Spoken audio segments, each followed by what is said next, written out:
Everybody, welcome to my channel. I'm Christopher David Lawsonranger at cdlnepa here on YouTube. Today we're going to be doing a brake job on my 2022 Ford Maverick. This should be a simple, quick video. I'm not going to drag it out too long. Let's go ahead and roll the video.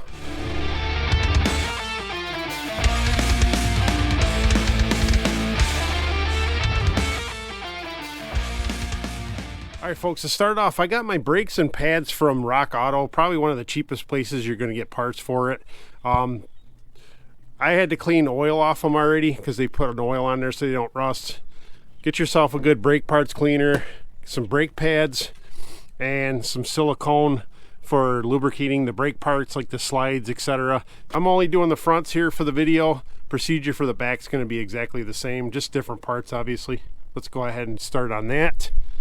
And of course, you're going to need yourself a jack and of course something to pull the wheel off. Pretty self-explanatory. Okay, folks, what you're going to want to do is you're going to want to remove your caliper first so you can go ahead and get the rotor off. It's two 15mm sockets. I already started on this one. Kind of hard to see out here, folks, plus it's starting to rain. But two 15mm sockets. Then you're going to need something to hang your caliper out of the way while you're doing this. You don't want it to hang just by the brake hose because it's not meant to hold the weight. It's just meant to transport the fluid. All right, folks, trying to do the best I can to show you what I'm doing. Kind of a tight space to work in, but got both of these loose. Like I said, these are 15mm. It's a good idea to probably put some Nor Loctite on there if you don't go buy new caliper bolts. Make sure you don't just let your caliper drop out of there. But as soon as the caliper starts to let loose though, folks, it's your rotor's just sitting there. Your rotor's just sitting there. So let me see if I can pull this off the rest of the way with the camera still here. Probably gonna have to compress the pads. See, it's already falling off there. My bolts look like they came out pretty good. Just gotta get them loose from the rotor.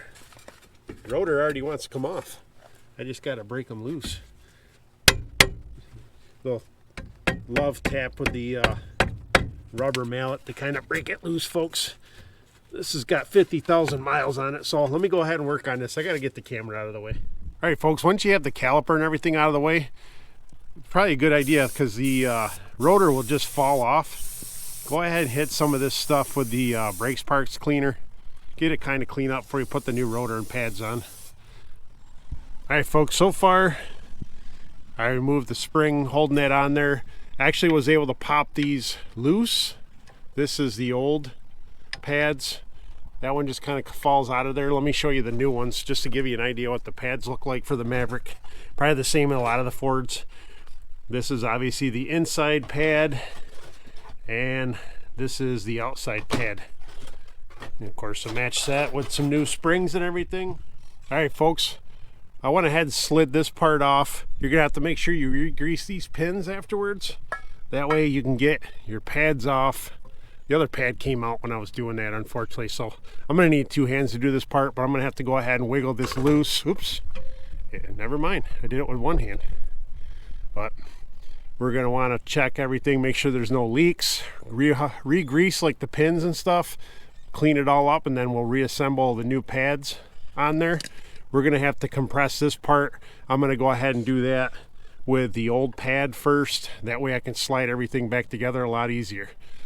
You can buy a tool from Harbor Freight to compress these, or you can use like a C-clamp or whatever. Folks, while this isn't the most optimal idea, it does the job. You take the old pad. This is actually a spring compressor tool that I had. Glad I got to use it because I only got to use it one time. It was just sitting around for years. But actually just take the pad, old pad, don't use the new one because it destroys it, and gently turn it until it pushes that back in. So now your brake is compressed. That gives you a little bit more room to work again to put everything back together. All right, folks, I reassembled this. I got the pad back in there. I made sure everything was nice and clean. I put a little bit of grease on the slides, and this is back in the spring. Everything's seated in there. Now it's nice and wide open, so when you go to put the rotor back on, this will slide over it easily. You should be able to screw everything down. Basically reverse of what you did earlier. Just make sure everything's clean. Don't get any oil from your fingers on the pads or anything. You might want to hit them with a little brake parts cleaner real quick You definitely don't want oils on there. You're going to have a bad time. Again, before installing this, make sure everything's free of grease. Don't worry about that little bit of surface rust. Once the pad hits it, it'll scrub that off just like any other time. I'm going to go ahead and reinstall this part now. Just flip it back over. It should go right directly over. This is going to be hard to get on camera, but then I just throw a little extra Loctite on the nuts and put it back together. All right, folks, I didn't give you a lot of detail on doing the brakes. It really is that simple to do them yourself. Just take your time, find the appropriate tools, appropriate parts. This was actually my first time doing it too, and it was really that easy. I took the truck out, hit the brakes a few times. The brake pads are seated. I got nothing pulling either way. It's a simple job on the Maverick. Some vehicles may be a little bit harder to do, but the Maverick is honestly really easy to work on. Too, I used a slightly better rotor, the Durago rotors you find on Rock Auto. They just got a little bit more rust protection on them, that's all. And of course, I end up using some ceramic brake pads. Hopefully they'll last me another 50,000 miles. This was a nice quick video. Hopefully it helped you out. Tune in for more. Bye.